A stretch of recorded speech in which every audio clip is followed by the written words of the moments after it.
Hello everyone, this is Ken Huff, and this is a recording of the presentation that I gave on September the 19th, 2017 for the Historical Guide Association. So this is for those who couldn't make it, and it is a talk about newsreels and Hearst's connection to them, as well as just kind of an overview of the rise and the heyday and their decline.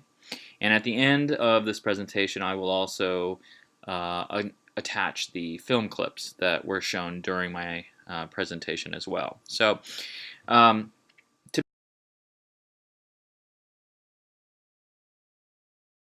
begin, I want to start where I came to this topic. You may know that I was in the PhD program with Ty Smith, who is our former head of interpretation. And my dissertation topic was about the fears of a Japanese invasion of the United States that played out in politics and in the media of the early 20th century. William Randolph Hearst's role in promoting the Yellow Peril was fairly significant. And one of the things that I looked at was a production he made in 1917. It was a film, a serial adventure, a multi-part serial adventure called Patria, which was sort of a companion to his earlier serial, The Perils of Pauline. So this is about 3 years after The Perils of Pauline came out. And this time, the heroine is a woman named Patria Channing. She is the heir to a munitions fortune, and she was played by Irene Castle, who was a guest in 1939 or 1940 at Hearst Castle, a famous dancer. Well, in the movie, the series of films, she foils a Japanese invasion of the United States. So this is significant in that it is showing how Hearst will use various forms of media to talk about his political perspective. And even though this was mostly entertainment, it will have, I guess you could say, sort of a political news bent to it. It was produced by William Randolph Hearst's head of his newsreels, a man named Ed Hattrick, who we'll talk about a little bit later. This was a fairly infamous film in that it was censored by Woodrow Wilson, with the concept that it was imperiling United States-Japanese relations just prior to the United States getting involved in World War I. So maybe at a future date I might speak more about this topic, but I did want to talk about where I came in to starting to study William Randolph Hearst, and then also how there is a newsreel connection. So Patria would have been made around the beginning of Hearst's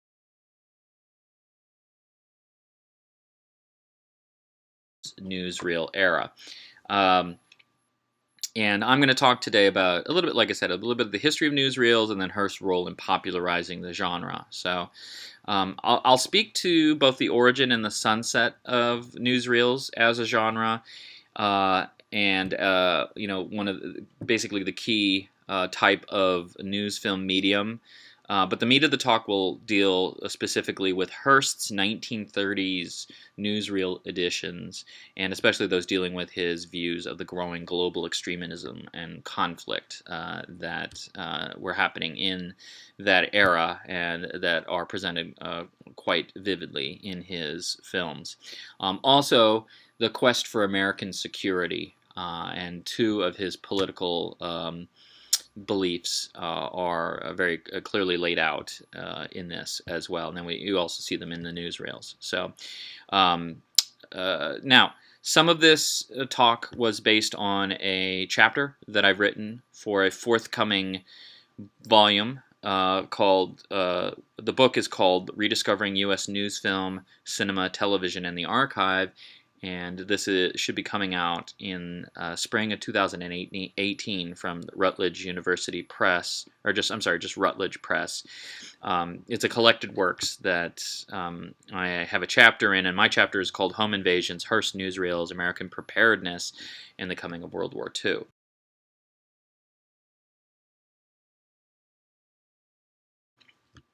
Now, these are some of the sources that I've used. The main source, I would say, is one that we have access to in our library. It's called The 1930s Prelude to War. It's basically a 30-hour compendium of Hearst Metrotone news and news of the day. So in the early 30s, it's Metrotone news, late 20s, early 30s, and then by a late 1936, it switches over to news of the day. But that's basically a continuum. It's all Hearst. And these were originally, I believe, collected and curated for researchers in the 90s by UCLA. So you can see that here. The UCLA Film and Television Archives house the vast majority of Hearst newsreels today. So this is just a small sampling of what would have been available, and yet it's still about 30 hours. I'll be showing some clips from this collection at the end of this recording, and also what I think is what I think is probably the best complete newsreel I've ever seen from Hearst, at least. It really does a good job of representing the newsreel verve that one could expect from the Hearst newsreels. Now, another source is this one that I highly recommend at the bottom there. It's called Lantern. That's a short for it. That there's the URL. It is brought or put on the internet by the Media History Digital Library, which is from the University of Wisconsin. A lot of the contemporary ads, graphics, articles I have culled from are taken from film industry magazines from the 20s, the 30s, and the 40s. And these are all viewable, amazingly, online at this lantern.mediahist.org. I highly recommend going down the rabbit hole and checking out what they have. It goes all the way back to the 1890s and all the way forward into probably the late 1960s, if not the 70s as well. So something else that we have access to in our library is a fairly seminal compendium or just kind of, I guess you'd call it more like a textbook, a history of the American newsreel, called The American Newsreel, A Complete History, 1911 to 1967, by Raymond Fielding. This is a little, maybe, I wouldn't say outdated, because it has been updated, but it originally was written in the 70s, and I get the feeling that he wasn't necessarily able to view as many newsreels as we can view today. Even though we are farther away from the time when they were being produced, it was a little harder probably in Fielding's time, at least initially, for him to view a lot of these things. Although I will say that he obviously interviews a lot of people who are no longer with us, who are involved in the newsreel industry, and the book is a really good grounding for anyone wanting to know the kind of the basics about newsreels, especially starting the early history and then late, and he also has some criticism of what he sees there. So it is not just necessarily a glowing record. It does critique a lot of things. Other sources I've used include Bradshaw's Projections of the Fatherland, Representations of Germany in the Hearst Newsreels, 1929 to 1939. This was a unpublished UCLA dissertation that we have in our library, and clearly very specifically goes into Hearst and how Germany and the Nazis were portrayed. Another book I don't believe we have, but we may get it at some point. It is fairly recent, from 2015. It's Doherty's Hollywood and Hitler, 1933 to 1939. I've drawn on Ian Mugridge's The View from Xanadu a lot for getting a better sense of Hearst's foreign policy beliefs. So it doesn't really talk about newsreels at all, but it helps to explain the foreign policy views that are fairly clear in the newsreel clips, and I'll be talking a little bit about that. Another great source for newsreels in general, but also for some of the Hearst newsreels, is the Pathé News channel that's on YouTube. And some of what's in my clips from later on have been taken from the YouTube channel. So although they're not necessarily labeled in the description, so you have to kind of do a little searching and hunting. But generally from the 40s to the 1960s. Although the Pathé News channel has, I think, something like 30,000 clips, and they go all the way back to the early 1900s, if not earlier. So.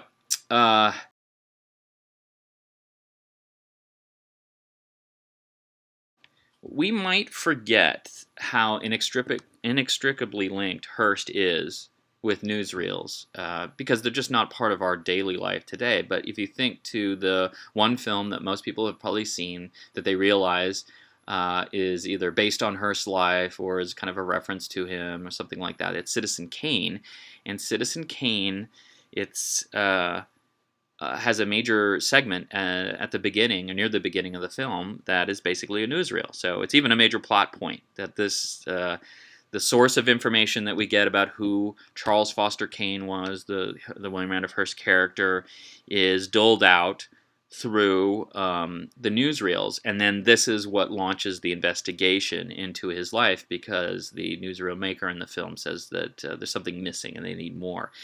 The film has a made-up newsreel that they call the News on the March, and this is basically I guess you could call it a portmanteau or kind of a running together of two different newsreels. One was Hearst and one was not. The first was here, starting with news. If you look at the bottom there, news of the day. That was Hearst newsreel, and that's what it would have been called in 1941 when this movie was made. From late 1936 until the very end of the Hearst newsreels in the late 60s, it will be called News of the Day for the most part. That is being connected to another, not necessarily a newsreel, but kind of something that was a quasi-news film that included dramatizations. In the talk, I likened it to something like Unsolved Mysteries, in which there were factual elements, but then they were reenacted. So March of Time would have been something that people saw, and they were a little bit longer, or maybe 2 or 3 times the length of a typical newsreel, which typically a newsreel was about maybe 11 minutes long. March of Time, I believe, was 25 minutes, maybe a half hour, if not a little bit longer. News of the Day, Hearst's newsreels, and Metrotone News. Prior to that, they were known for being somewhat right-leaning. March of Time was known for being somewhat left-leaning. So this is kind of a running together of those two.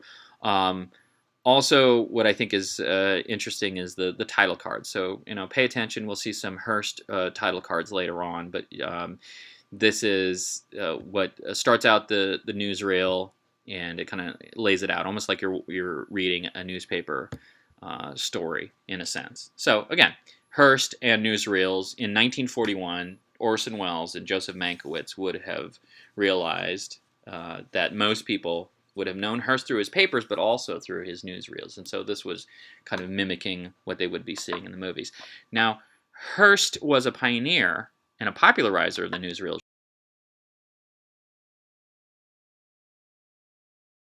genre, but he certainly was not the first to get involved in news films. He was preceded by more than 30 years of experimentation with what they call kind of documentary films. In the late 1880s, British and French cameramen were filming what they called actualities. So these were just basically scenes of ordinary life, like people walking in the park. The camera would be set up, and most of the people probably wouldn't even know that they were being recorded because most of them have never seen a camera before. So it might be something like, as you see in one scene here in 1888, this is in England, just a typical street life. Now, the Lumiere brothers in France, a little bit later, they realized, okay, let's have something a little bit more action in it. And so they have a train arriving at a station here. And that's what they found very quickly, that the news films or actualities of these type were good at capturing action sequences, trains, parades, horse races, prize fights, whatever they might be. Most of these were probably not news necessarily that had any newsworthy content to them, unless it was a parade of some renown. For instance, the one at the bottom there, Queen Victoria's 60th anniversary, her Diamond Jubilee in 1897. Um, we don't actually know who filmed that, but it would be something that a lot of people would have liked to have seen.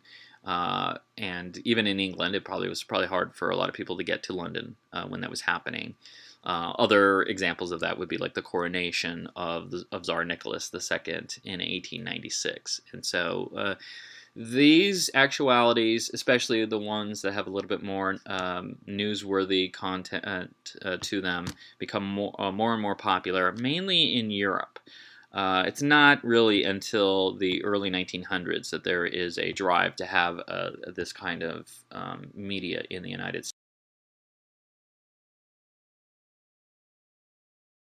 States. But there were a lot of one-offs, news films that dealt with natural disasters and war. I think that would be the two basic areas of popularity with some of the things that we're seeing in the U.S. and elsewhere. Sensational human events that photographers had for a long time been trying to capture. So you may know that the Civil War was documented by photographers like Matthew Brady and Alex Gardner. And, they went around and they captured generally the aftermath of battles. Or what preceded it. So a lot of men marching and setting up in camps, and then usually showing up on the battlefield the day after and documenting that. And them capturing the horrors of war back in the 1860s really kind of altered the public's understanding of what war was. When motion picture film is coming into its heyday in the 1890s, or I should say at least the beginning of it being really feasible in the 1890s, the Spanish-American War broke out. And there are a lot of news films, actualities of the Spanish-American War. Most of them consist of monotonous scenes of men marching, or post-battle images like sunken ships. Like earlier Civil War photos, sometimes, though, in order to give the public what they wanted, there was some outright faking going on. So around the time that William Randolph Hearst was, fairly famously mixing it up with Pulitzer and exaggerating events to sell newspapers through, what we know as yellow journalism, some of this type of outright fakery was happening also in the films. Two examples, fairly notorious from the Spanish-American War era, included Edward H.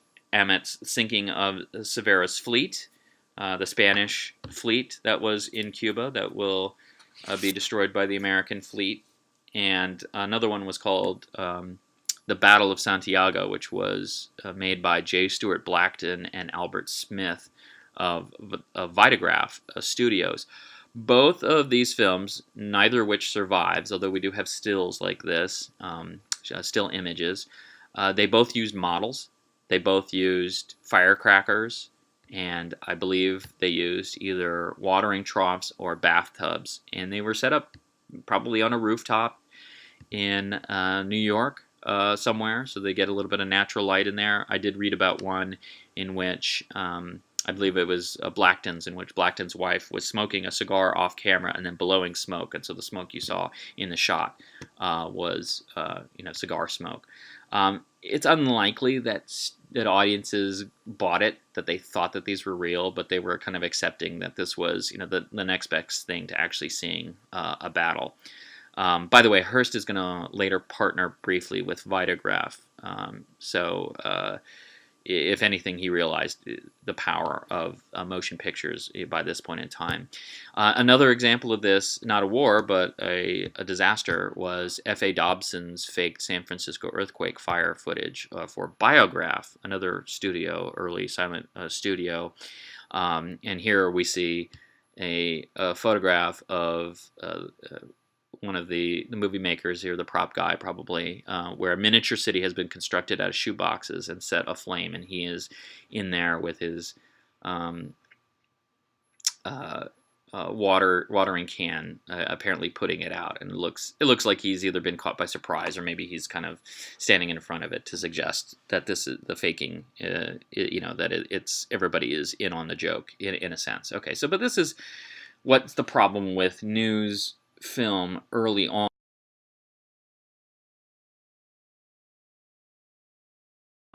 By the time we get to World War I, cameras have gotten smaller and a little bit more portable. And here we see two of them. This is the typical size of a small camera that might be used to capture the war. Still pretty bulky.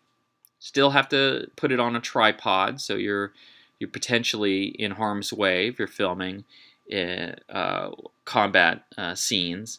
Most of what you see from World War I is also going to be staged. Either it's going to be training maneuvers that you're seeing, or some of it was actually filmed well outside of the battle zone. Some of what Americans saw of World War I was actually probably filmed in New Jersey or in California, and it is just reenacted. There are a number of reasons for this. As I mentioned, first off, it's that it's dangerous to film combat sequences, although some of it was filmed. But there was also a lot of censorship, especially imposed by the British and the French governments. They didn't want any information getting out about maybe how they trained or how they set up or where their lines were, and they were worried about that information getting out. And so they will make it very hard for newsreel photographers. And now by World War I, you're starting to have newsreel photographers as an occupation. There also were a lot of delays in bringing footage back from Europe and whatnot. So that's not to say that there wasn't combat footage that was recorded.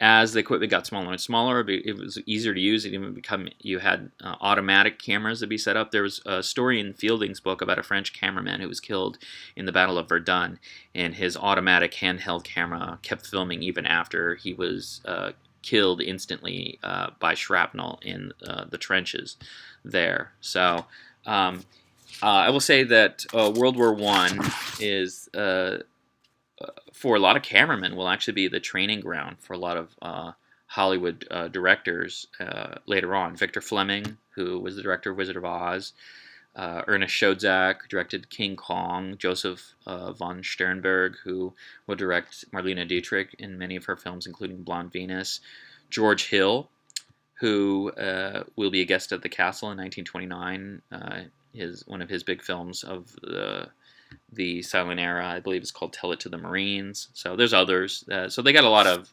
experience.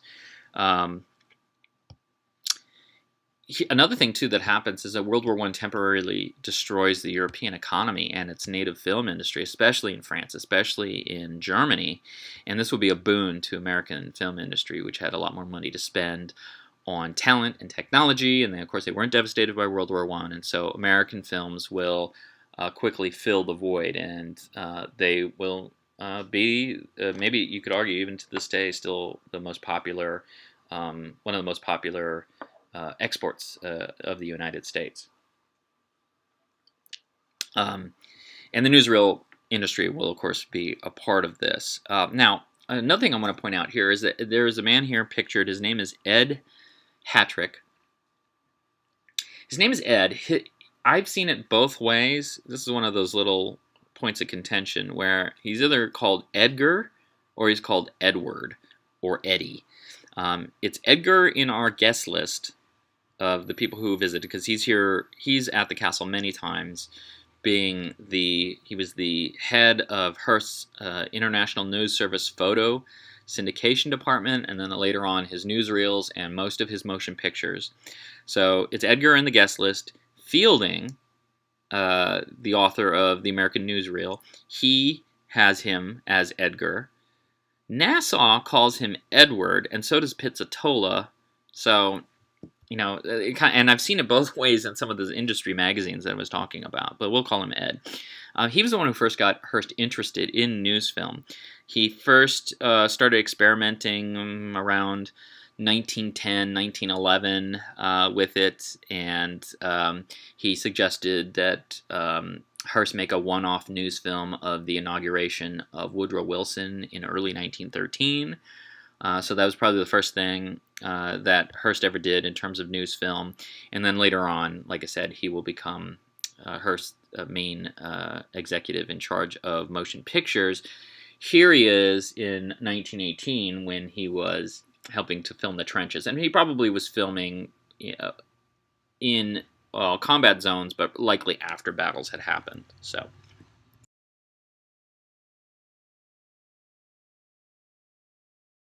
By the way, I found this graphic. This is one of many interesting graphics that you can find in those industry magazines I was talking about through the Lantern site. And this one is from Motion Picture News. It's from 1915, late 1915, and it shows how Hearst advertised the synergy between his various different media enterprises. So on one side, on the left-hand side, you see a lot of these action shots here. One at the very bottom shows I believe it's a German cruiser that has rolled over in the water, and this was something that was filmed. The sinking of this cruiser was filmed by newsreel cameramen. Next to it, towards the most left, is a picture of the assassin who killed Franz Ferdinand. This is the event that sort of kicks off the World War. There's some other events too, exploration and some disasters and whatnot. So that's on the left-hand side. On the right-hand side, you see how this information, all this newsreel footage, camera footage, has been filtered through Hearst's various media properties. His International Film Service, his big newspapers and magazines, and eventually the Vitagraph company, who he partnered with briefly, delivering it to people. So this is one of the things about the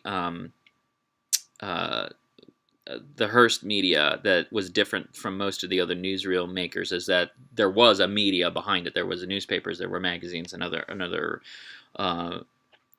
elements that Hearst would use to kind of sell it as being, more maybe weighty than other newsreels that you would see. So, and you can't really read it in here, but I want to read a little bit of the copy there. It says, if this chart, which puts into the space of a page the territorial news domination of Hearst and attempts to show the 10,000 men with a few pen strokes, isn't conclusive proof to you that Hearst Vitagraph ought to be the supreme, nothing will convince you. So it's selling you on this big empire. Apparently, it wasn't enough to convince some, because this partnership between Hearst and Vitagraph Studios lasted only about a year. So let's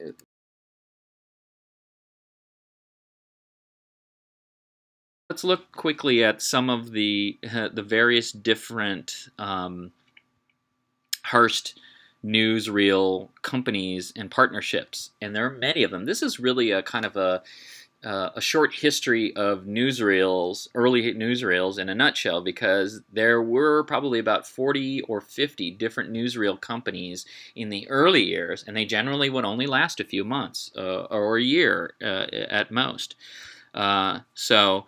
This is true, again, of Hearst. Hearst had many different iterations and many different partnerships. In 1914, after he makes his own one-off that I mentioned, which is that Woodrow Wilson, one-reeler of Woodrow Wilson's inauguration, which was distributed by Harry Warner, who later founded Warner Brothers and made a profit for Hearst of about $2,000. He wanted to make more money, so he partners with other film companies, and this will continue throughout his newsreel career. First, he partners with Colonel William Zelig of Zelig Polyscope, which was an entertainment studio. They were in Chicago, and they released what we could call his very first newsreel, which was called this Hearst Zelig News Pictorial, which debuted in February 1914 and was probably the first that was ever advertised as a newsreel, two different words at that time. That was in early 1914. That only lasted until December of 1915, and then it was supplanted or replaced by, as I mentioned before, Hearst and Vitagraph. So Vitagraph, it will be called the Hearst Vitagraph Weekly News, and that lasts from about 1915 late 1915 through 1916, maybe even into 1917. I've seen different dates, although it seems apparent that he was advertising something different by 1916. Oh, by the way, so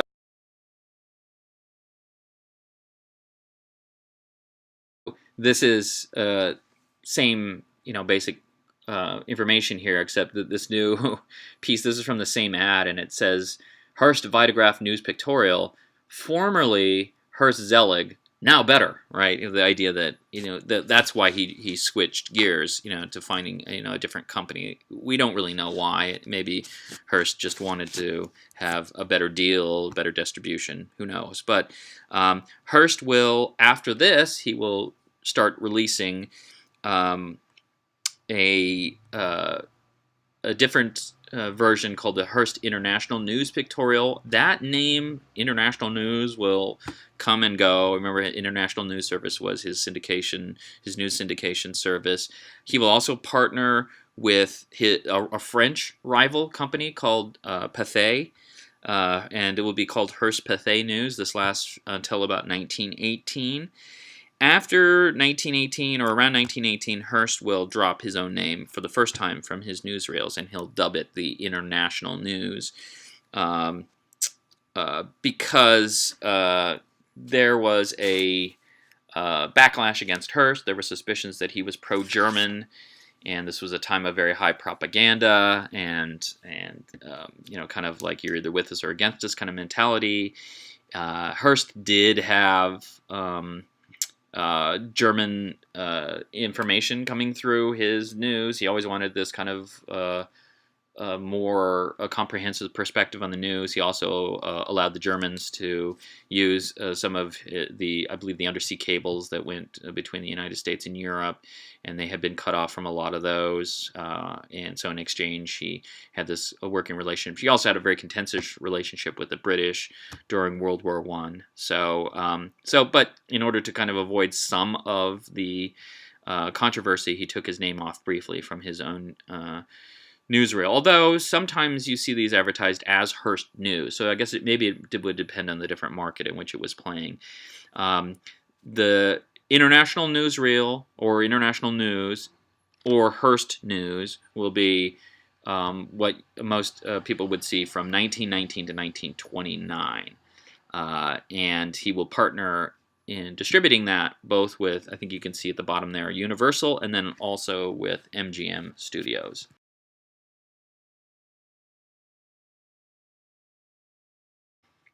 But now we come to the talking era, the era of sound. And this is a decade after World War I is over. I suppose that Hearst is ready to come out again and put his name back on his newsreel. And he does it with very great ballyhoo in calling it Hearst Metrotone News. This was launched October 28th, 1929.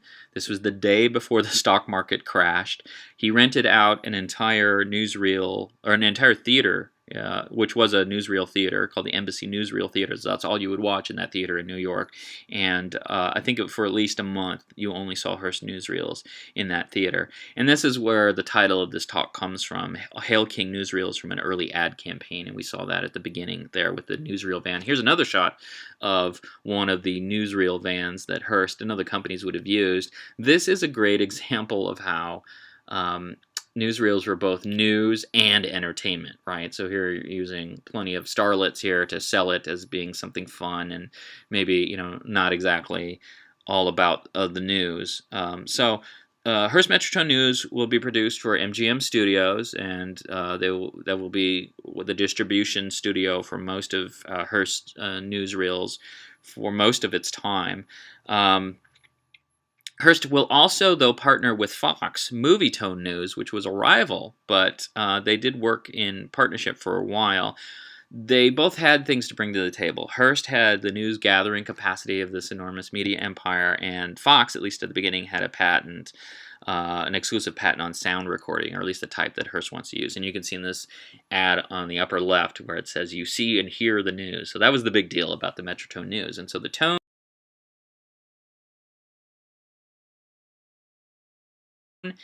in Metrotone is all about sound, and The first sound newsreels will start up around 1927, so Hearst isn't even really first to that. It was Fox, as I mentioned before, Movie Tone News, that had a short segment of Charles Lindbergh taking off on his famous flight from New Jersey, and he was bound for France. And so this is the very beginning of that newsreel, had that sound to it. Very quickly, most newsreel makers will gravitate towards sound, and the sound newsreels were known for being a lot more influential than the silent films, in part because of the voice of God that you see here. There's this very stentorian, perhaps even authoritarian sounding announcer that would tell you what you should be taking from the various different news shots, how to conceive of it. So these were all generally, originally, and sometimes concurrently, they were radio announcers. So that's where they had kind of mastered that form of news presentation. And Hearst will go through a number of different ones. So in the newsreel that we show on the night tours, we are listening to that man in the upper left, Edwin C. Hill. He will be the voice of the Hearst Metrotone News all throughout. He was a radio announcer. He was also a newspaper reporter. So a lot of these are also newspaper reporters or writers, magazine writers as well. Hearst will replace him, though, in 1936, first with John Paul King, and then later on with John B. Kennedy, who will be one of the longer running of his announcers. So one of the reasons he did this is because he will take his name off of his newsreels again, and it will go from being the Hearst Metrotone News to being the news of the day. And in the rebranding, he also dropped the announcer, Hill, probably because he was so recognizable that he wanted to kind of start from fresh. There was another controversy. I'll talk about that momentarily as to why he takes his name off his newsreels again. So he first taps John Paul King, who was an NBC radio announcer in San Francisco and Chicago, and then later an actor towards the end of his life. And then John B. Kennedy, who was there. The farthest I've been able to find it for sure was around 1949, but maybe even into the early 1950s. He was also an NBC radio announcer, and he was a columnist for Collier's and later the editor of that magazine, so a fairly well-respected person. Not in this sequence here, or these photographs, but another announcer that mainly worked for Fox Movietone, but apparently does some announcing for Hearst, was a man named Lowell Thomas, and I think in one of the clips I'm going to show later on, I think that's him doing the voiceover. So Milton Cross is somebody else I don't have in there. He will, at least sometime in the 1930s, will be a voiceover announcer. He also was famous for announcing the Metropolitan Opera in radio broadcasts from 1931 to 1975, so for a very long time. Sidney Walton was there in the 40s and 50s. To some of the people at the bottom there, in the 1950s and 1960s, I see that you go back and forth between Michael Fitzmaurice and Peter Roberts. So they were both radio announcers, as I had said before, and I think they probably did some television as well. Michael Fitzmaurice will be best known to children in the 1950s as the voice of Superman for a while. So he had a very distinctive kind of voice, very strong sounding voice. Now, there are also special sections of Hearst newsreels, and they will include the women's page, which was voiced by Adelaide Hawley that we see there. By the way, in the 1950s, she will go on to be the TV's first Betty Crocker. Bill Stern was a very famous sports announcer on the radio and also on television later on. He will be voicing for Hearst something called the Sporting Page. In 1939, he broadcast the very first televised sporting event, which was a baseball game between Princeton and Columbia. And then later that year, he will announce the very first TV football game, which was between Wannesburg and Fordham. And he's also in the movie Pride of the Yankees with Gary Cooper. Apparently plays himself in the film.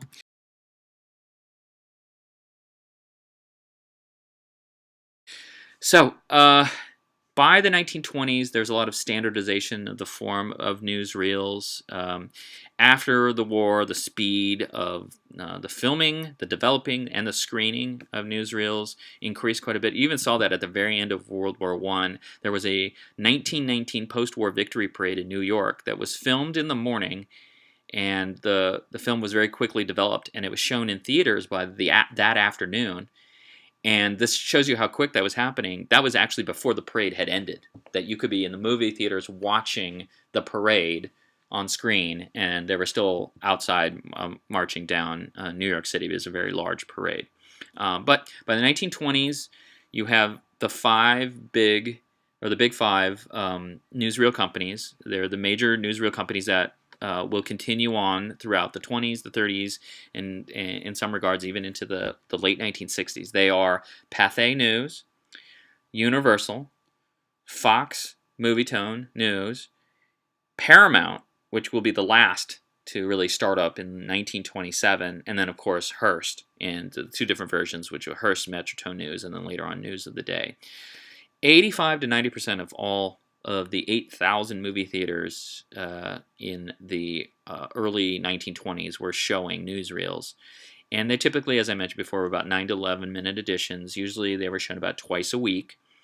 And I mentioned too that some theaters, like New York's Embassy Theater, only showed newsreels. And so this was kind of like a CNN, I suppose, of its day. That's the main thing that you're getting there, as opposed to a feature film. But usually you would go to a movie and you would see, depending, different order, but there usually be a newsreel, a preview of coming attractions, a cartoon, a short, maybe like a travel log, informational film, something like that. Maybe it'd be like The Home of Tomorrow, and then you'd see probably an hour or an hour and 10-minute feature film.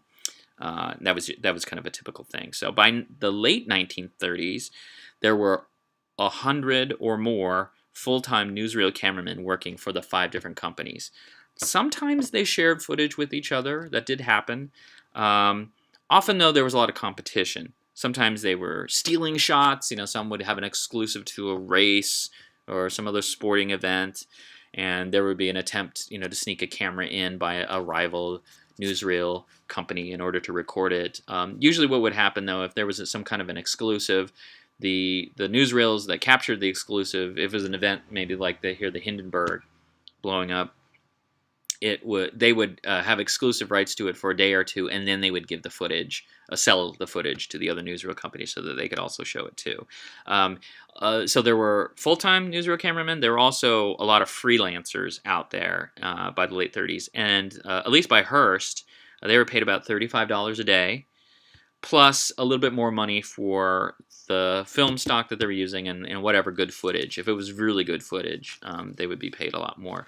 Hearst's influence over the format of newsreels is fairly clear, and that's why they have a somewhat of a newspaper-like structure. So starts with headlines, and then a succession of unrelated stories. So there really is nothing linking them except the time in which they happen. Each one has, like I said, a headline, and then there'd be special sections, like I mentioned, the sporting page or the women's page that will pop up as well too.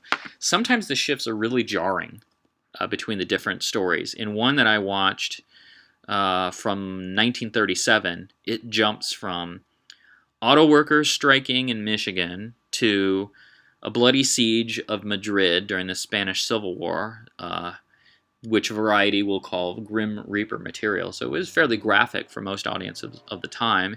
And then to a segment on women's hairstyles titled The Lighter Side of the News. And this is, you could expect these kind of just strange juxtapositions all throughout. So still in the 20s and 30s and really continuing on, newsreels were a mixture of news and entertainment. And they were always trying to look for things that were action-oriented. So probably the most remarkable newsreel footage is what we're seeing there at the lower right-hand side. It was the 1937 Hindenburg disaster. Hearst was one of 2 newsreel companies that had newsreel cameramen that were there. There were actually a lot that had waited for the Zeppelin to show up. But by 1937, this was a little bit more run-of-the-mill. That the German Zeppelins had been coming over since the late 1920s, and apparently there was some weather delay for the Zeppelin, and it had gotten kind of late, and not everybody stuck around to film it. But Hearst newsreel cameraman James Seeley was one of them that was there.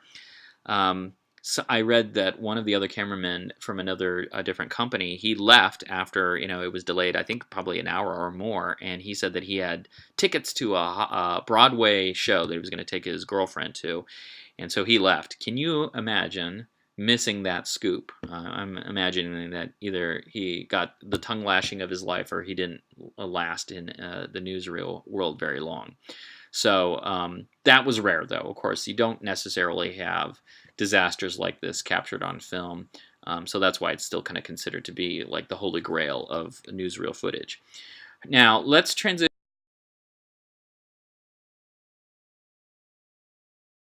into the politics a little bit. Hearst, like other publishers and newsreel makers, exploited the rise of fascism and other extremist politics, especially from a business perspective. Mussolini, who will come on the scene in the 1920s and will first be filmed in the newsreels in the late 1920s, was very flashy. Certainly, he was an exciting, somewhat of a modern international leader. He played to the camera. He was a natural actor. And his mass marches were bizarre and scary spectacles that most Americans would be interested in. They might not agree, obviously, with what they were seeing, but there was certainly a lot of fascination. We still have it today. I'm sure there are probably more books about and documentaries about Hitler and the Nazis than just about anything else, and that's because these images are really stunning and strange. Hearst newsreel cameramen will be filming Mussolini probably from the late 1920s. The earliest I've seen are from the early 1930s, and they both play up the spectacle elements of it, but they also joke at it a little bit too. In one newsreel, the newsreel narrator jokes about Mussolini's penchant for parading, saying there have been 10 this week, and none of them are complete without Mussolini overseeing the affair. These, though, they also, the images of fascism reinforced some of Hearst's political beliefs. First of all, Hearst's isolationist beliefs, which I'll talk more about America First ideas later on, but a lot of this says, you see military parades, this kind of strongman act by Mussolini, and there's a suggestion of stay out of Europe. Stay out of European affairs. These people cannot be trusted. They're strange. They're weird. They're not like Americans. And why on earth would we ever get into an agreement with the Europeans? Now, Hearst had Mussolini writing for his newspapers. He appeared in approximately 91 different newsreel segments. A lot of them were not necessarily negative. A lot of them were positive, or at least kind of neutral on Mussolini's beliefs, and that's 91 between 1929 and 1936.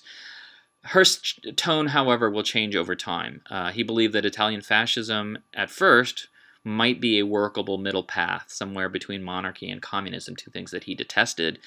He also appreciated the modernism.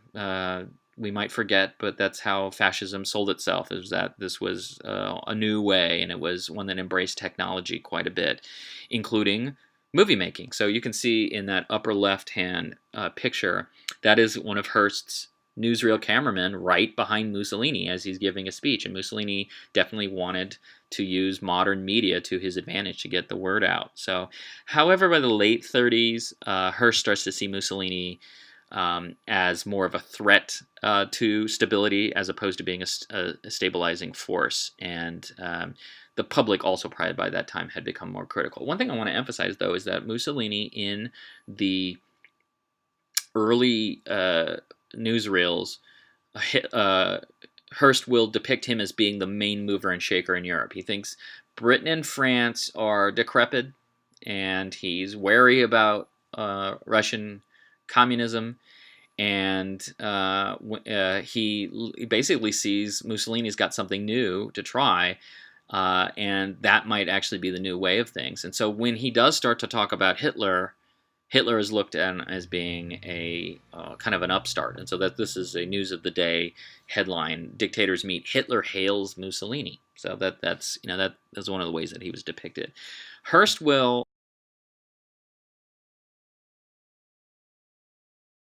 follow Mussolini around for his speeches and his parading, but he also is going to send newsreel cameramen to cover the colonial wars that Mussolini will launch, including the Italo-Ethiopian War, which breaks out in 1935.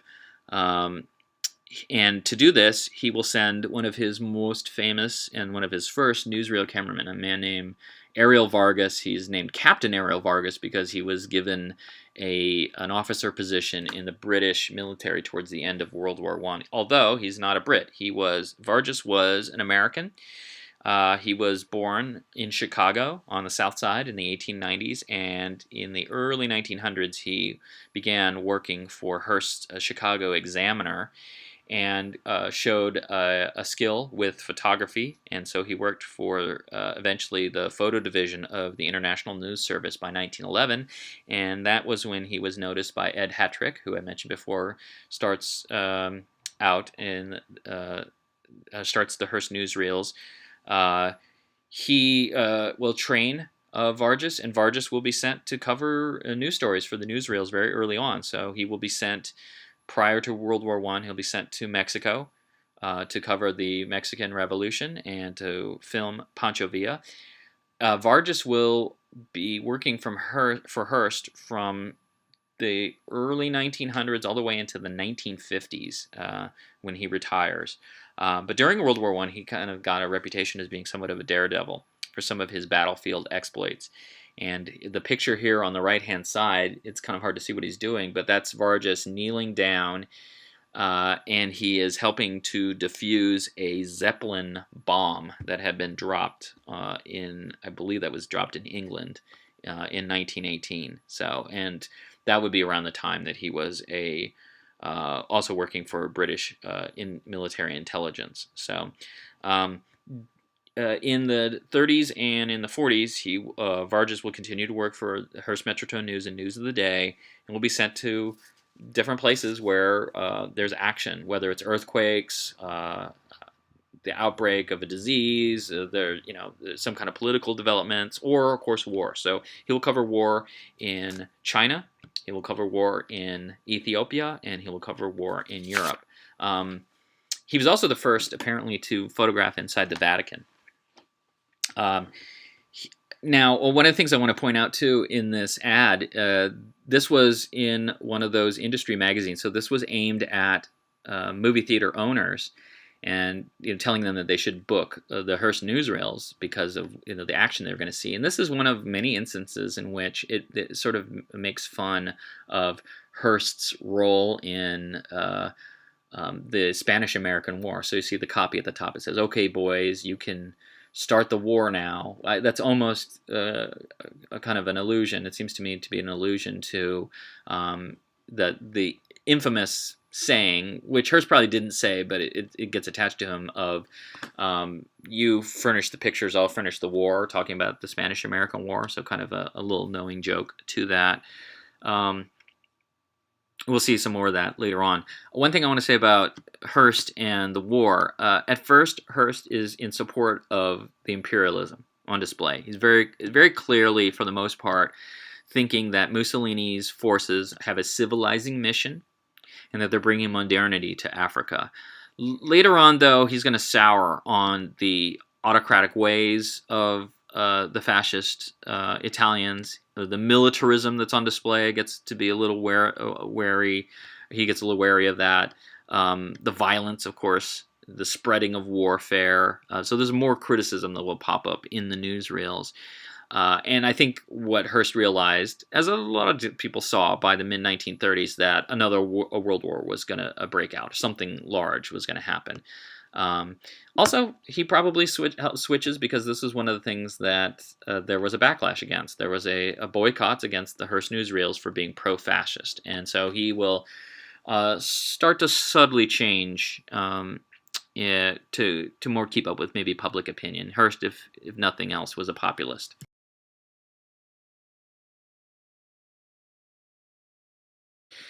So Hitler. So when we think fascism, we might think more Hitler today, even though Mussolini was there first.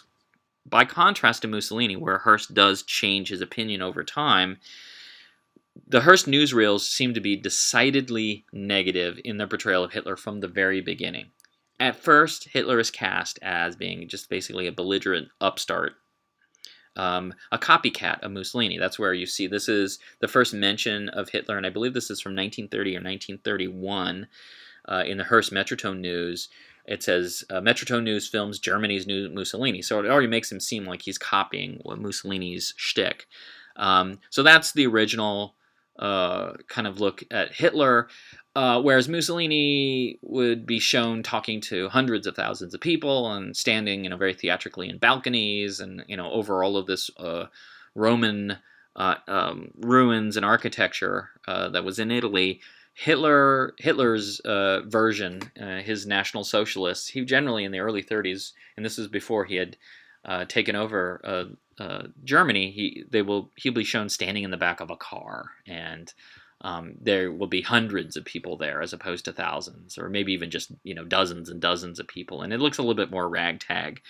By the mid-30s, though, Hearst will change in his criticism of Hitler from being someone that's just a pipsqueak to being possibly the greatest danger to European and world peace. And in fact, it seems like the Prelude to War collection that we have, which it doesn't have everything that was filmed in the 30s, but it has a lot, especially that are war-related.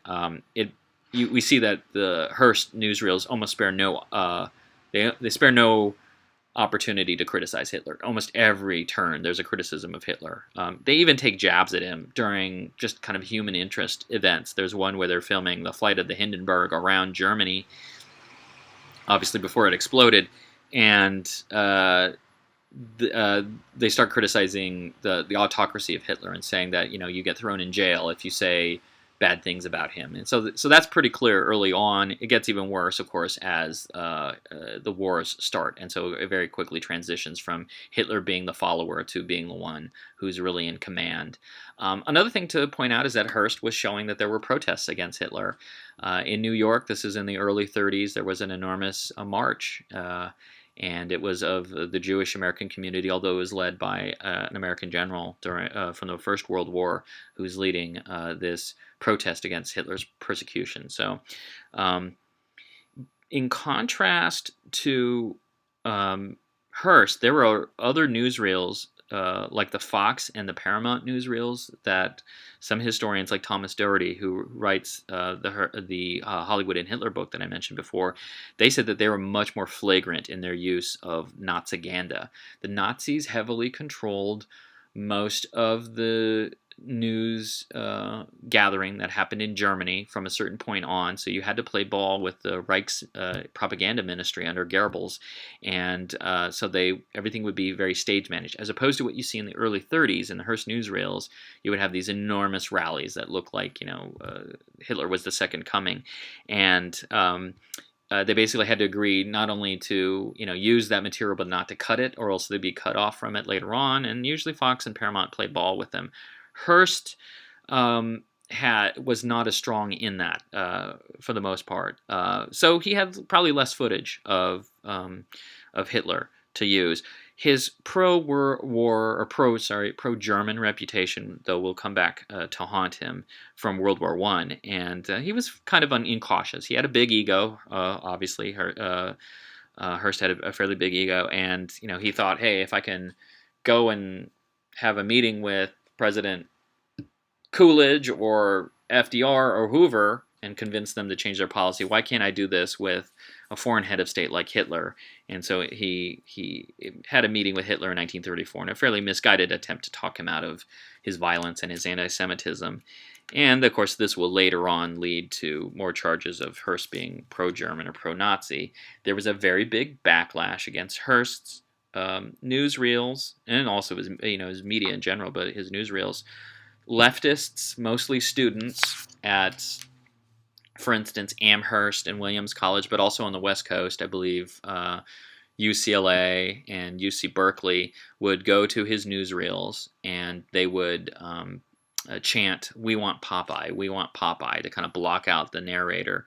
It won't force Hearst all that much to change too much of his perspective. Obviously, he already had a negative perspective on Hitler, but it will have him remove his name from his newsreels by November of 1936. So, and then basically from there on, Hitler will be painted as the world danger and someone who was unstable, and and also it played into Hearst talking about how Europe was a dangerous place and the United States should not follow their example, that Europe was unprepared for the war that eventually would come.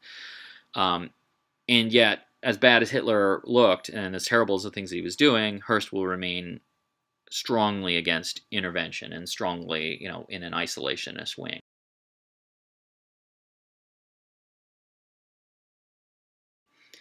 Now, at the same time that fascism is being filmed, Hearst has newsreel cameramen capturing the war that has broken out in Asia, in China specifically, starting in the early 1930s. Historians differ as to when they periodize this, but we would just, for our purposes here, say that the Sino-Japanese War broke out around 1931.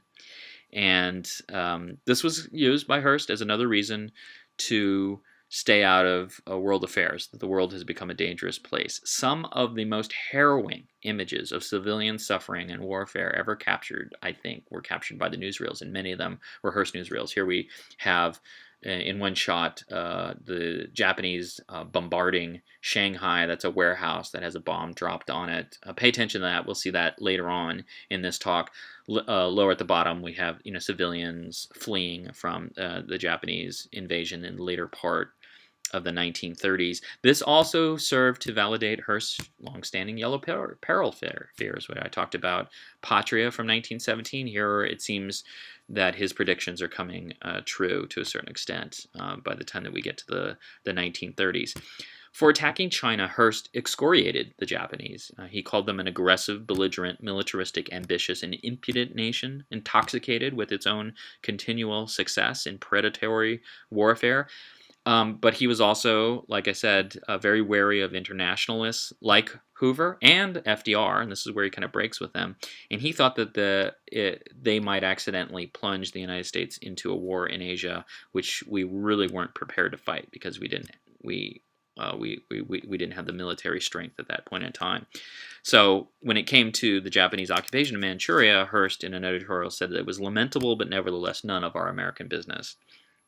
And he actually worried that Japan might launch an attack on the United States if the U.S. Abandoned its neutrality.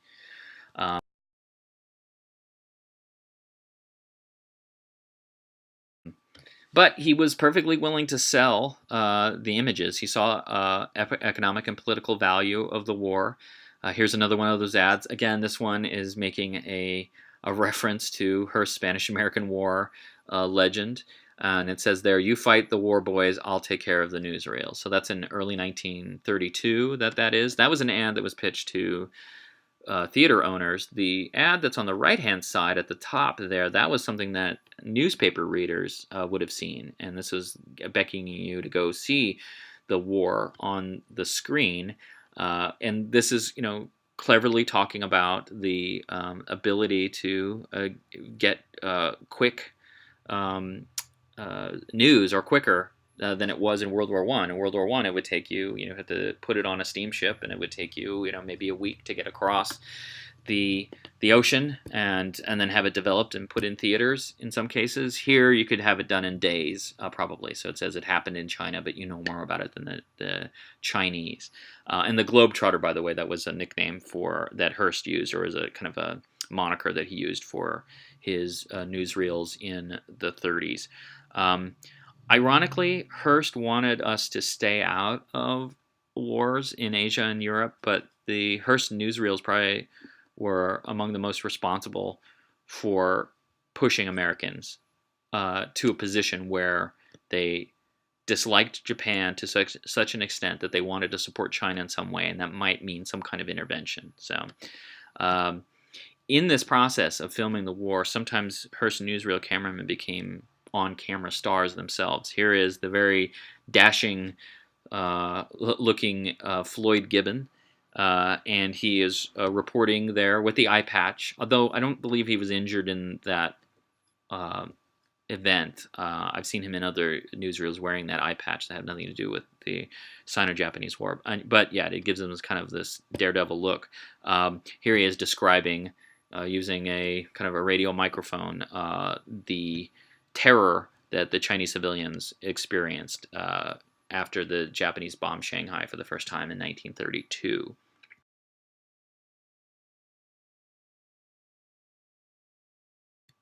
Another individual who became very well known during this time and during World War II, who was a newsreel cameraman, was H.S. Newsreel Wong. That was his nickname.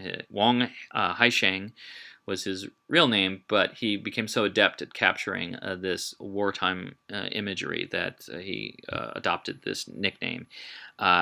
His images of something called Bloody Saturday, which was the bombing of the South Station Railway Depot in August of 1937, were some of the most graphic and some of the most emotional that probably did a lot to push Americans to the opinion that Japan had to be stopped in some way, and dead set against Japanese brutality, including this photograph that's in the upper right of the what is called the Shanghai Baby. That was the name given to it. It is a child, probably 1 or 2 years old, sitting in the rubble of what's left of the railway station, dirtied, scarred, burned, crying. It's a horrific image. It is probably one of the most iconic war images ever captured. And it not only played in Hearst newsreels, but other newsreels, and it was also used in Life magazine, which was this big pictorial magazine from the time period. A lot of Americans saw that, and I mean, still to this day, it's something that would have you very angry. It might have been staged. That's not to say that that baby was not scared by the bombing of the train station, but it's likely that Wong, knowing that a better shot could be had, placed the baby in a specific positions in order to get the rubble behind the baby and to film it. So, nonetheless, it did a lot to change public opinion. Wong, by the way, was a camera store owner in Shanghai, and Ariel Vargas discovered him when the other cameraman discovered him when he started to go there to document the beginnings of the Sino-Japanese War, and he trained him how to film footage for the Hearst newsreels. And here Wong is at the top left, using a much smaller camera than what they would have had during World War I, and something called an IMO camera. And here he is filming apparently combat footage. Those are not Nazis that he's filming. That's what the Chinese army. That's a type of what they call the Stahlhelm helmets. They use the same kind of helmets that the Germans used at what time. So those are probably World War I surplus helmets that they are using. But you could be in very close quarter situations, and a lot of the footage that he filmed is pretty amazing, and it's in the Prelude collection. Especially the bombing of the South Station and the Shanghai Baby images that Wong captured, they so angered the Japanese that they put a $50,000 bounty on his head. Wong will also film another pivotal scene. This was the sinking of the USS Panay. This was a U.S. Navy gunboat that was bombarded by Japanese airplanes in December of 1937. And the footage is still really scary today. Most of it is silent, although there's a narrator talking over it, and you see machine guns erupting, you see debris everywhere. You're not really sure where the planes are, but they're somewhere up there. You see splashing of shells, you see sailors bloodied, you see a ship sinking, and then at the end of some of this footage you see flag-draped coffins. 3 American sailors were killed and 43 were wounded, and there also was a newsreel cameraman who will be mortally wounded and eventually will die. Wong was filming some of this. Also, Eric Mayle was on the ship, I believe. Um, Unlike the probably accidental singing of the USS Maine in 1898 that Hearst had used to fan the flames of the Spanish-American War, in 1937, after one World War, Hearst desperately wanted us to avoid getting sucked into a second World War, and so he will. I want to have it both ways. He's going to show this very harrowing imagery of the ship sinking and the attack, but then he's also going to say that this is the best reason for us staying out of the war. Likely not, a lot of Americans felt exactly that way.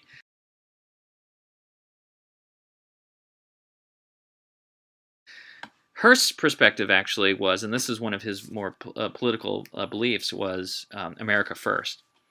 One of Hearst's biographers, John Tebble, says that probably the dominant style of the Hearst media was the crusade, and he had two that will run from 1900 all the way to his death in the early 1950s. The first was America First. Was this idea that the United States should steer clear of world affairs and any kind of international agreements, except in commerce. So there should be trade, there should be friendly relations, but he was dead set against us joining the the United Nations, but before that, the League of Nations, and of course also the World Court. That is a very old idea. That idea was something that goes back, you could say, to the time of Presidents Washington and Jefferson, and they both talked about the dangers of having entangling alliances, specifically with the Europeans. So Hearst is taking those ideas and bringing them into the 20th century. The other political crusade that he'll have, and I'll talk a bit more about this, is something called preparedness. And this was something about both having a strong military, but then also being the primary power in the Western Hemisphere. And that's where the United States should really was. So when he's saying America first, he's thinking the United States and South America and the rest of North America as well, too. And that the United States should be the one setting the tone there and stopping the Europeans or the Japanese or whoever else it might be from intervening. Hearst's America First messaging in the newsreels starts early in the 30s. Some of the earliest newsreels in the Prelude collection are politicians like Hiram Johnson, a senator from California, speaking out against the League of Nations and the World Court and against the wars that are happening, the Japanese war against China in particular.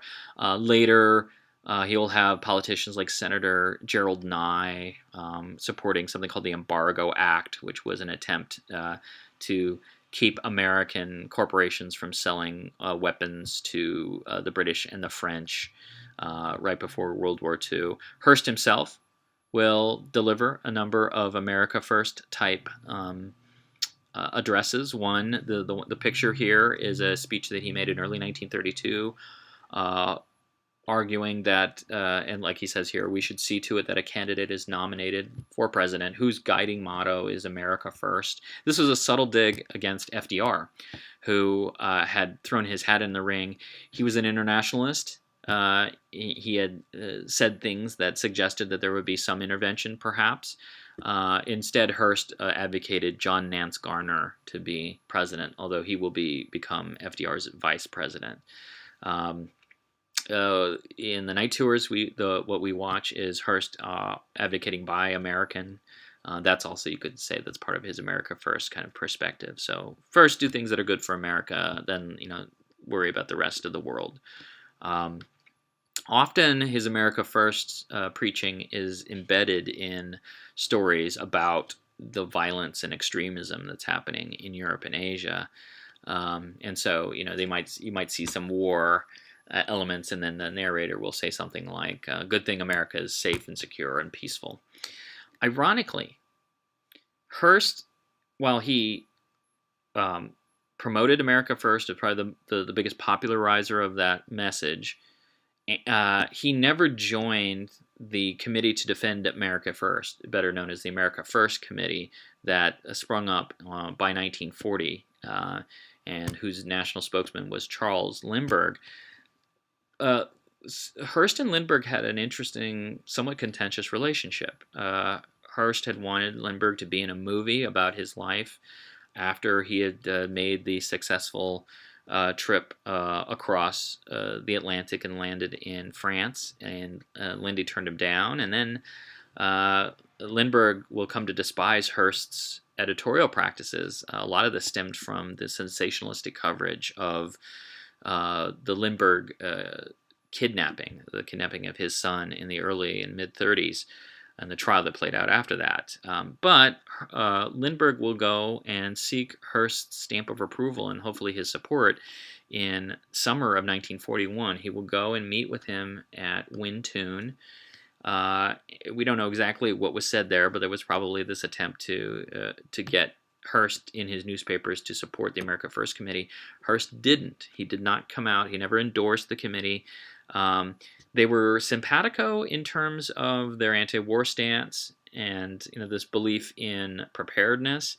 But Hearst will break with America First and Lindbergh for a number of reasons. First, his failure to denounce Nazism. He fairly famously had, or infamously, I should say, had a medal presented to him by the Nazis for, I guess, just kind of his flying ability that he did not give up. He did not return. And then also he will make some anti-Semitic statements on September 11th, 1941.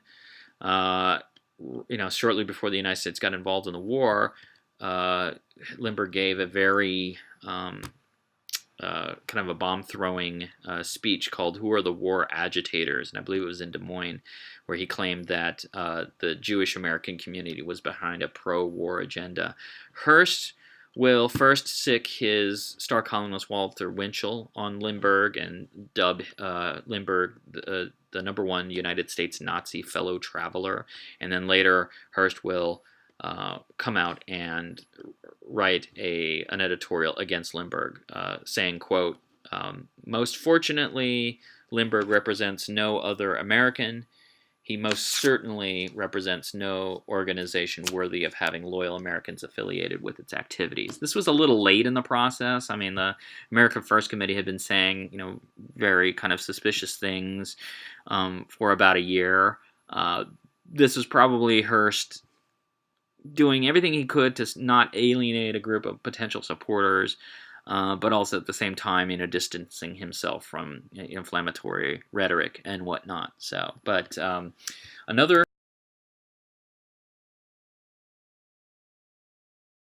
political idea of Hearst's that you see in the newsreels a lot is preparedness, which I mentioned already. This goes hand in hand, really, with America First. Also frequently embedded in news stories about extremism and violence happening overseas. Usually, Hearst would follow, let's say, news footage of the Spanish Civil War or the Sino-Japanese War, or maybe the Italo-Ethiopian War, with a segment highlighting the U.S. military.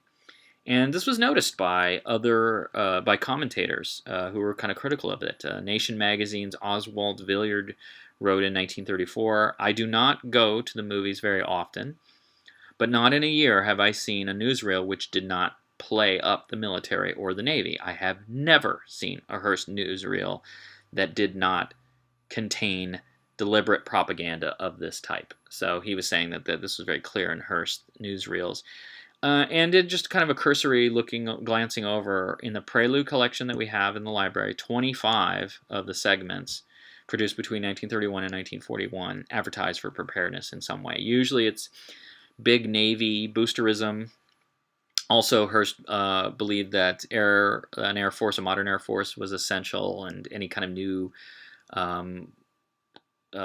weapons that the Army might use would be on display there. Sometimes it's really strange. There was one in which a football team is playing, and then the coach says, "All right, now something for more important," and they throw down their footballs and they pick up guns and they start maneuvering on the field. So it usually was very kind of flag waving, rah. Not the idea that we were going to go into war, but that we were going to protect the Western Hemisphere against it, and kind of create a fortress America. Hearst will disparage naval limitation treaties for putting the fate of American defenses in the hands of the Europeans, especially those like Mussolini and Hitler. Um, and he worked very hard to suggest that the reason why certain countries in Europe were threatened was because of their defenselessness, their inattention to being prepared. And so he projected a lot of American fears of their potential invasion on to these scenes of civilians under attack in Europe and Asia. Some of them, for example, there was a 1937 edition called News Parade of 1937 that it went through a lot of the major stories of the year, and one of them was China's plight at the hands of the Japanese. And the narrator says that he first of all he says 1937 brings crisis in the Far East as China's drama of death involves America. The bombing of defenseless Shanghai, New York of the Orient, so kind of connecting it to the United States, opens Western eyes to the horrors of ruthless air attacks, pitiless destruction from the air. This is modern warfare in 1937. That's another newsreel said that the nation today that neglects its defenses courts disaster. Again using newsreel footage from the Chinese War on that. There is one of the more remarkable newsreels. It's an overlong one. It's about 22 minutes long. It's called The Fateful Year, September 1939 to September 1940. This one basically takes all of the terrible things that have happened in Europe from the German invasion of France in 1939 all the way to the Blitz on London that had gotten started in 1940, and is just pretty much unabashed propagandizing for preparedness. The subtitle of that film is, we have here in the lower right, Dedicated to the Defense of America. And basically, the audiences would have seen this 22 minutes, this barrage of the grimmest events you can imagine. And then the newsreel narrator, who I mentioned before, John B. Kennedy, who had kind of taken over the reins by the later 1930s, he warned, nations great and small are being conquered and enslaved. Their hatred of war did not save them from war. So this argument that you could be against war but still need to be prepared. Kennedy at the end, after all of these war scenes that are happening in Europe, he says, "How broad does the Atlantic look today after one fateful year of war?" And at the very end of this newsreel, a map of America is shown, fills the frame, and then the topography is replaced by these patriotic scenes of soldiers marching and weapons being produced. And then, of course, this flag, and then you have the Capitol in the background, and it says, "United we stand, divided we fall." And Kennedy says at the very end, he says, "Preparedness is the price of survival. Delay is the death of democracy. Total defense on land, on air, on the sea. Only these will keep the aggressor from our shores and keep war from America." So suggesting that, we were rushing headlong into a major catastrophe unless we built up our defenses.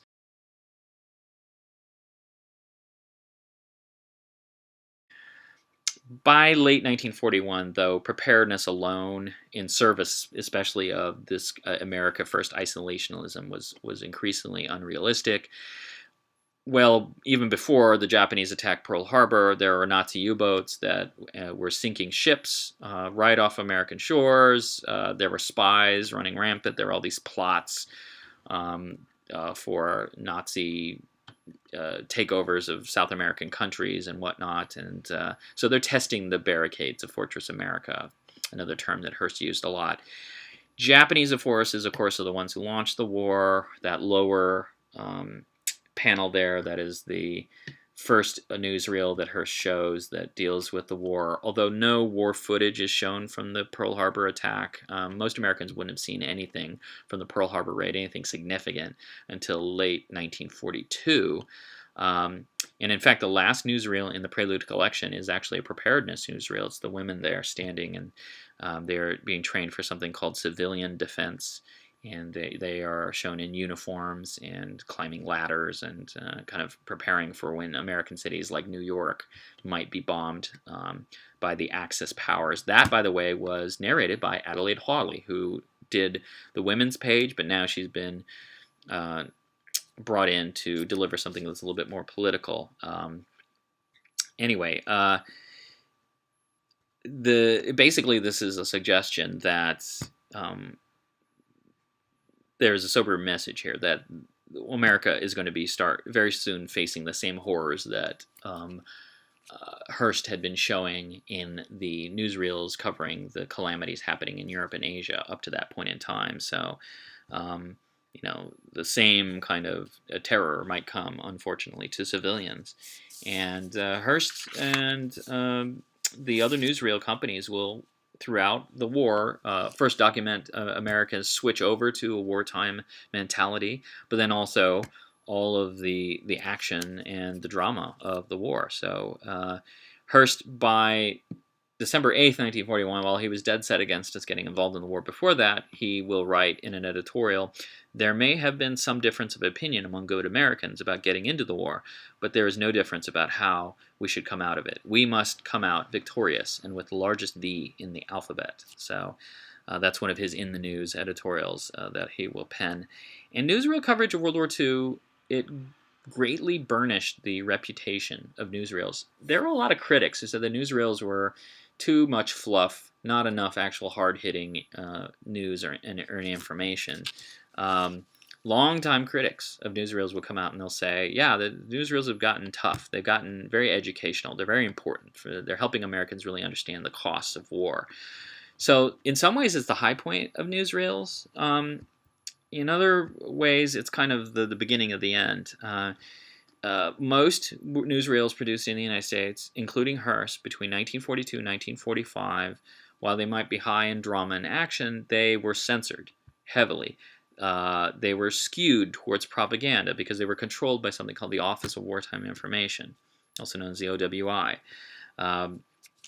Also, the government, in order to be a little bit more fair, they embedded newsreel cameramen within the armed forces, but they instituted this rota pool so that all the newsreel companies would share footage equally, and nobody really got an exclusive, at least not anything that was all that interesting. And this led to somewhat of a bland uniformity, which the newsreel companies never really recovered from completely.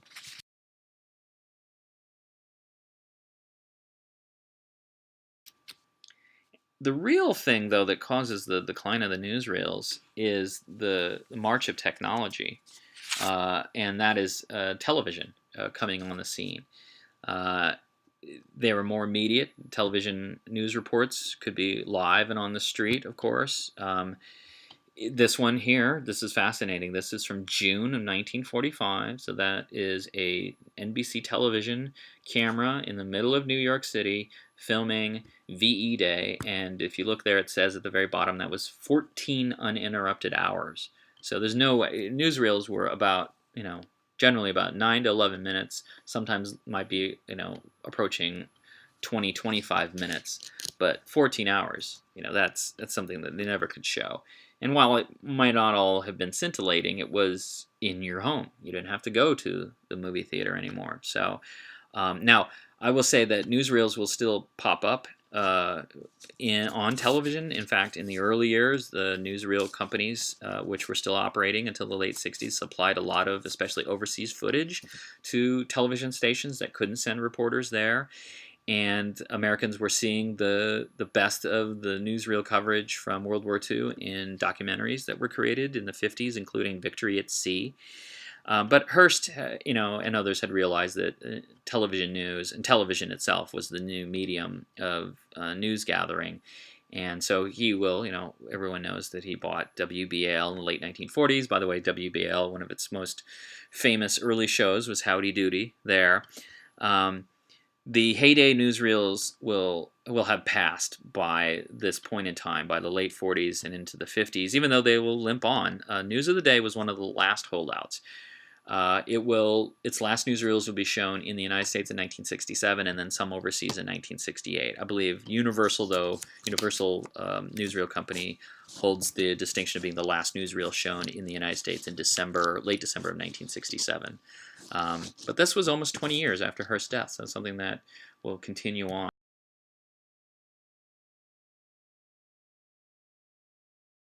Now, Newsreels, though, are still a big part of the way that we understand World War II and the 30s that preceded it, and we can look to movies that are fairly recent to look at that. So the film Hacksaw Ridge, based on the true story of Desmond Doss, a conscientious objector who became a Medal of Honor recipient during World War II.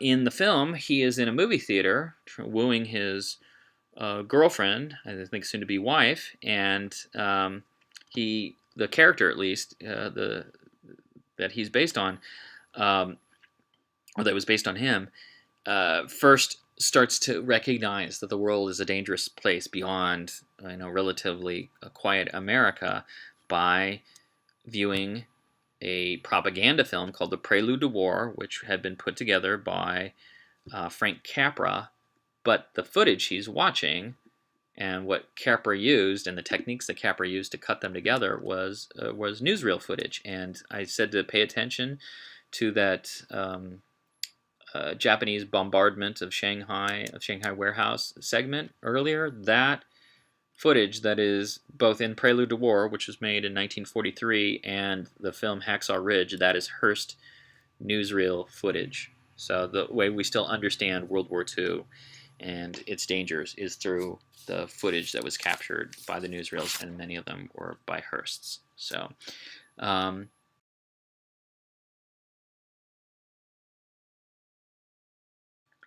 what I will do now is I will add at the end of this two segments that I think do a good job of showing you first the best of what the newsreels had to offer. And then also, I clipped out, this took me a little while to do, but I went and found newsreel intros and outros and title sequences from Hearst Productions, all the way from the beginning in 1914 with, I mentioned the Hearst Zelig News, and then all the way through the news of the day. I couldn't find anything from 1967, but I did find one from 1966. And so you'll have them from the 20s and the 30s and the 40s and the 50s in between, all of that. And that runs about, I would say, about 20 minutes or so, both of those pieces together. But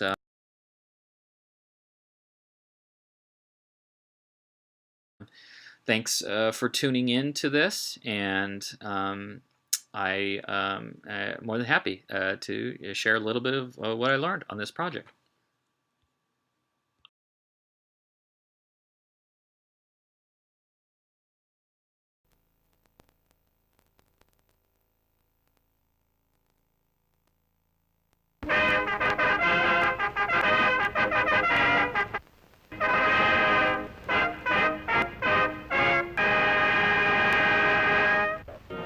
"1935 brings death-dealing hurricanes to Florida and the Caribbean, a year not soon forgotten.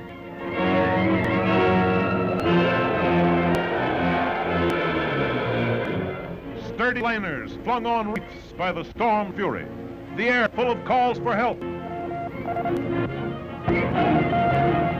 Huge waves pounding a fleet of distressed vessels as sister ships from the Coast Guard speed to the rescue. Stand by for full speed.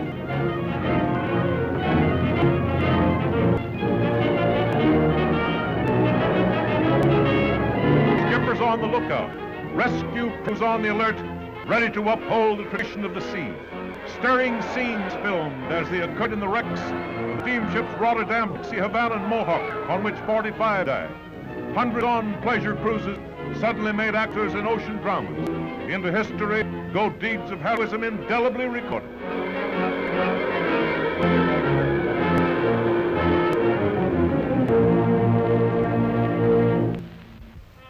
Taps for relief working veterans, victims in the year's appalling list of storm death. 1935 sees the end of the trial of the century. Bruno Richard Hauptmann is found guilty by a country jury of 8 men and 4 women of kidnapping the Lindbergh babe. Justice Trenchard sentences Hauptmann to die, and prisoner nearly 3 years after the crime goes to the Trenton death house. The shadow of the chair on Hauptmann as he fights on. New Jersey's highest tribunal, United States Supreme Court, have refused to interfere, and Hauptmann's day of doom draws near. America becomes G-Man conscious. With J. Edgar Hoover at head, the Bureau of Investigation expands the mightiest arm of the law. Kidnapping is reduced to a minimum. The Weyerhaeuser abduction at Tacoma brings prompt action. Thousands of circulars are sent out for Harmon Wheeling. The suspect is captured and confesses. The boys return 5 days unharmed, and the outstanding case of the year is solved.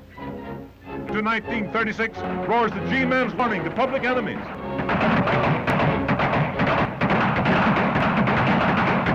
Helena, Montana smashed by earthquakes, one of the year's worst disasters. Over 1,000 shocks in 3 months. Hundreds left homeless, many dead. The Bucky city emerges undaunted from the ruins.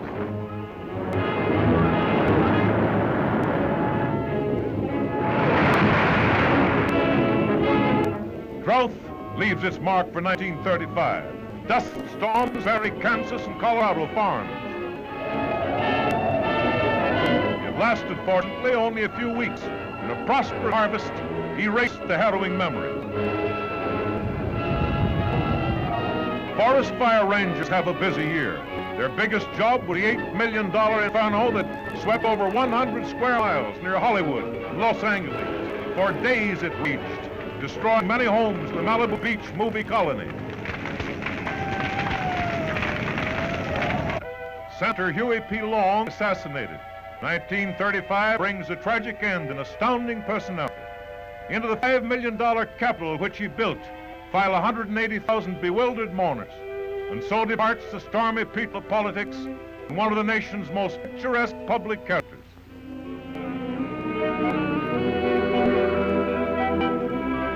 The most shocking tragedy of the year, deaths of Will Rogers, Wiley Post, stunned the world. Off from Seattle went the smiling cowboy humorist, his last goodbye. Like a pair of schoolboys, the two adventurers head for the north on a holiday trip, and then suddenly, journey's end.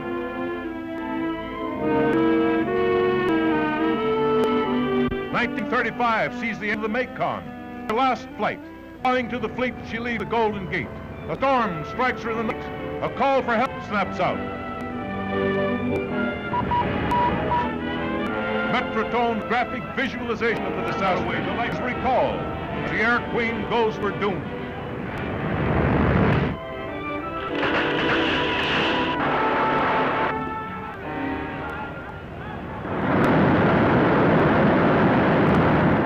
Sir Malcolm Campbell, King of Speed for 1935.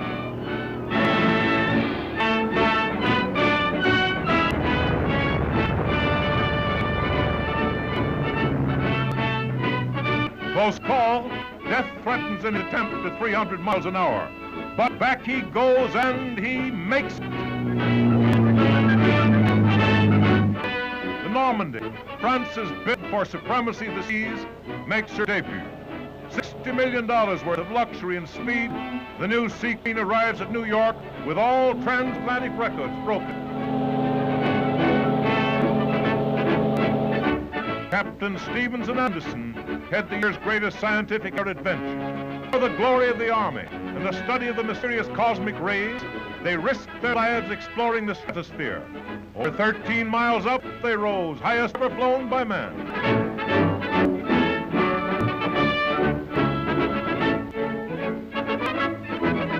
1935 makes east and west neighbors.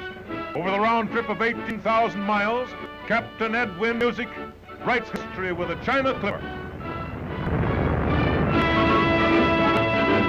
Into Manila glides the huge airship with the first airmail ever flown across the Pacific. And shortly after, she returns safely, completing the greatest commercial air adventure ever attempted. One of the year's scientific adventures failed. An explosion stops Constantino Blackus' try out his odd-looking plane. His wife and others rush to his rescue. Blackus is saved and lives to fly again, perhaps. The Monteverdi brothers of Portugal try to break the New York-Rome hoodoo. Hard luck rides with them. Heading for a smack-up where Deponado died. The boys escaped, but the hoodoo remains.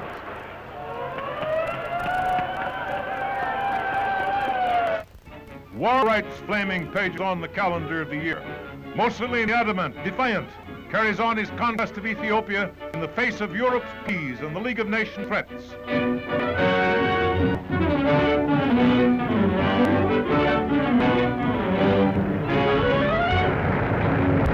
Italian bombs destroy defenseless villages. Italian legions march on.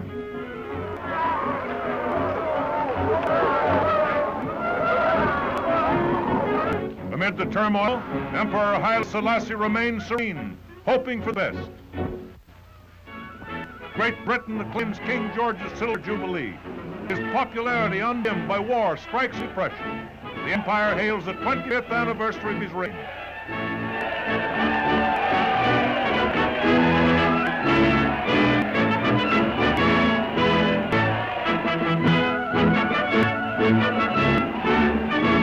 One monarch whose crown remains secure. From hearts of the multitude comes the cry, "Long live the King!" Presidential campaign begins, with Herbert Hoover emerging from self-enforced solitude. In Kansas, Governor Landon may say while the sun shines, a new Republican hope in the impending battle for control of the nation's destinies.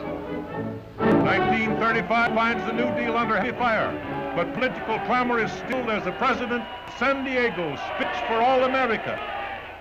Despite what happens in continents overseas, the United States of America shall and must remain as long ago the father of our country prayed that it might remain, unentangled and free.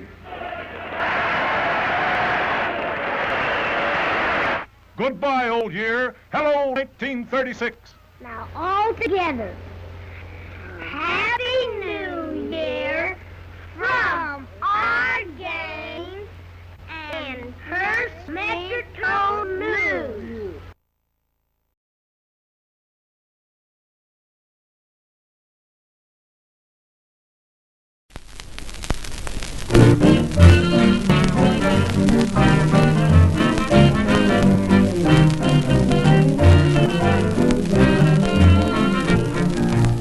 Don't go round moping, hoping happiness will come.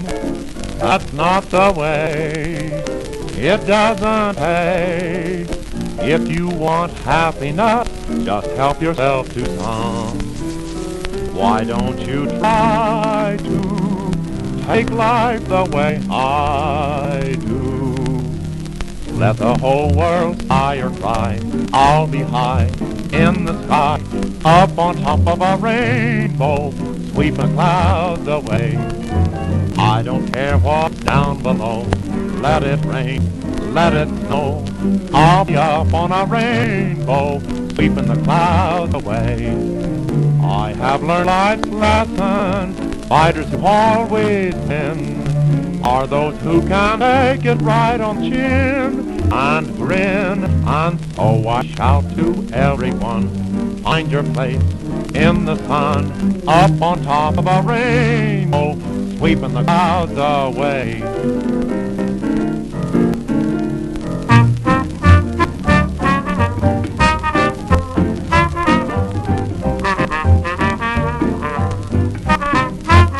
Oh, play, buddy, come on.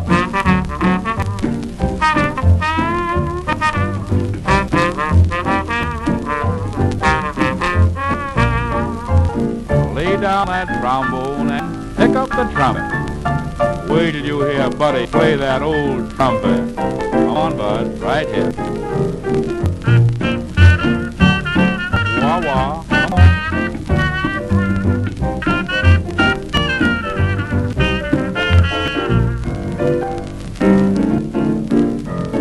Let the whole world sigh or cry, 'cause I'll be high in the sky, up on top of a rainbow, sweeping the clouds away. I don't care what's down below. Let it rain, let it snow. I'll be up on a rainbow, sweeping the clouds away. I have learned.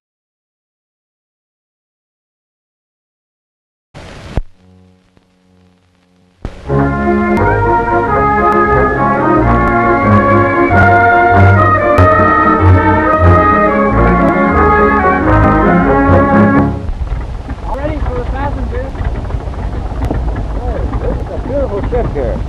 Oh, boy, I don't like this ride. I am too. Nice airplane, huh?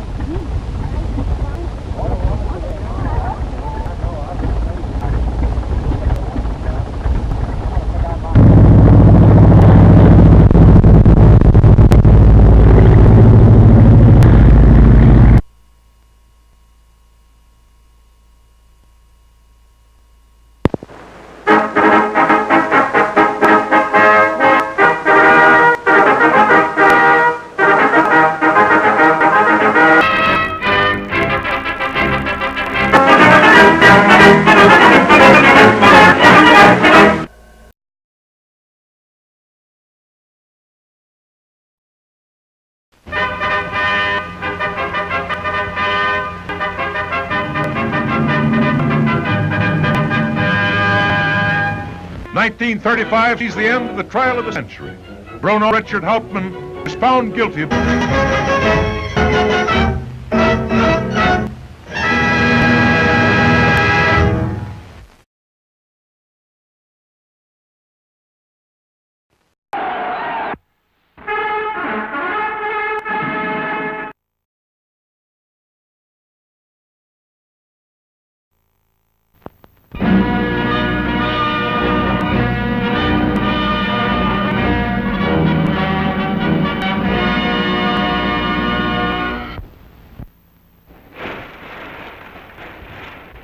Happy New Year!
Camera headlines from the news of the day.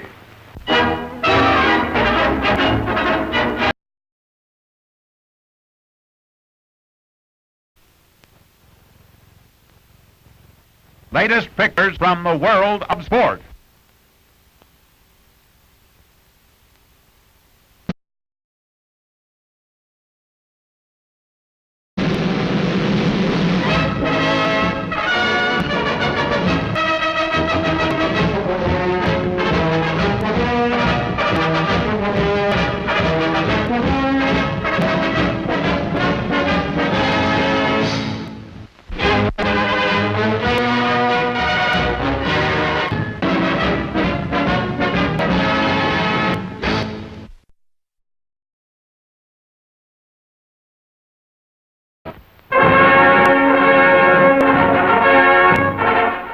Wing salute to national...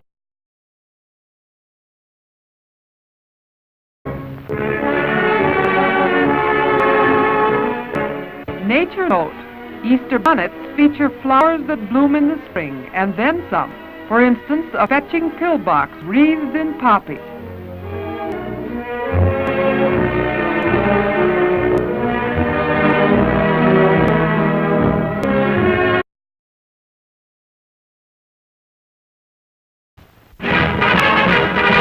Highlights from the sport news of the day.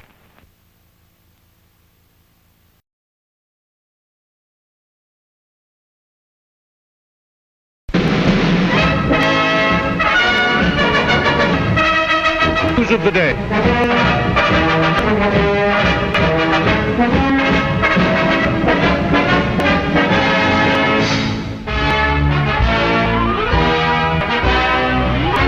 The stricken monster that was the $60 million line in Normandy A helpless leviathan that wintry day burned and capsized at her Manhattan pier.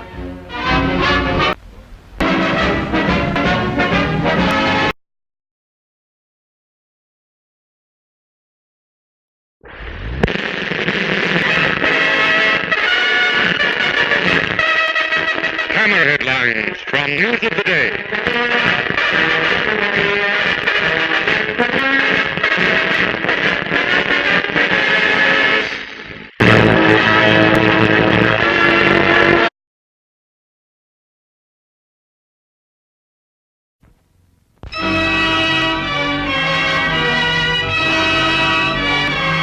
Last motion pictures of General George S. Patton Jr. filmed in Sweden just prior to the automobile accident that resulted in paralysis, a broken neck, and ultimately in his death.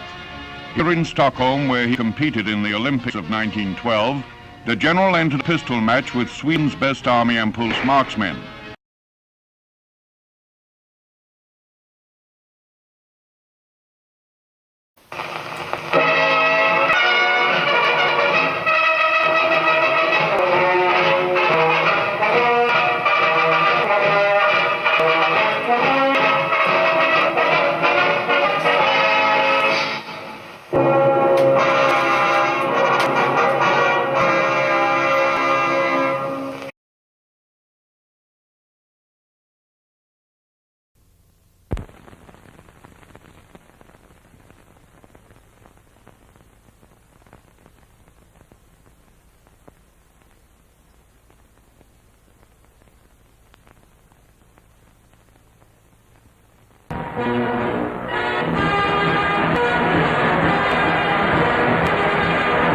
Last crowd is hushed now. So help you God. So help me God.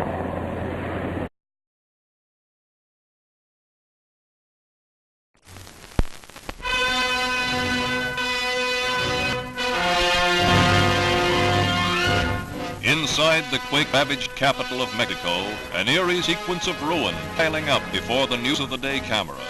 The most violent earthquake in the memory of residents of central Mexico.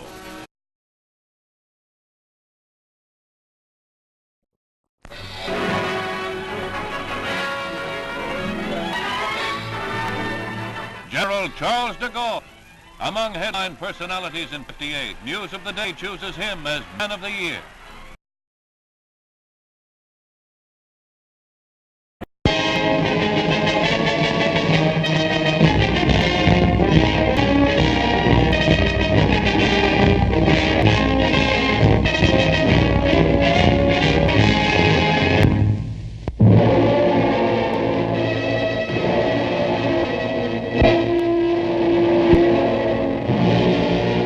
Youthful and vigorous, he came to the highest office in the land he loved. The youngest man.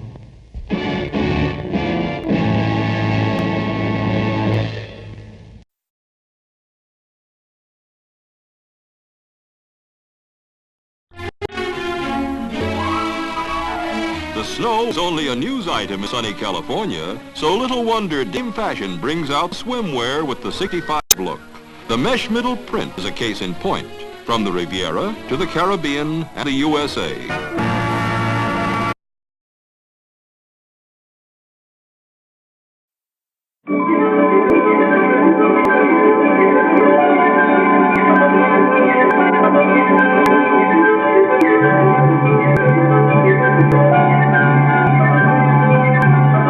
The New York World's Fair presents the grandest spectacle on earth for 1964 and 1965.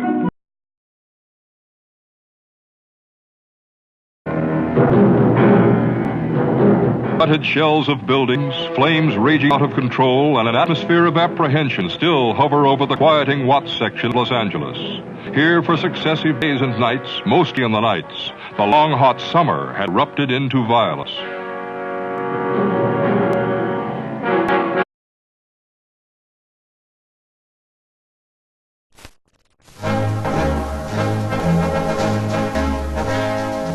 Defense Secretary McNamara gave to the press and thereby to the world the purpose and results of the airstrikes against targets near Hanoi, the North Vietnam capital, and Haiphong, its seaport.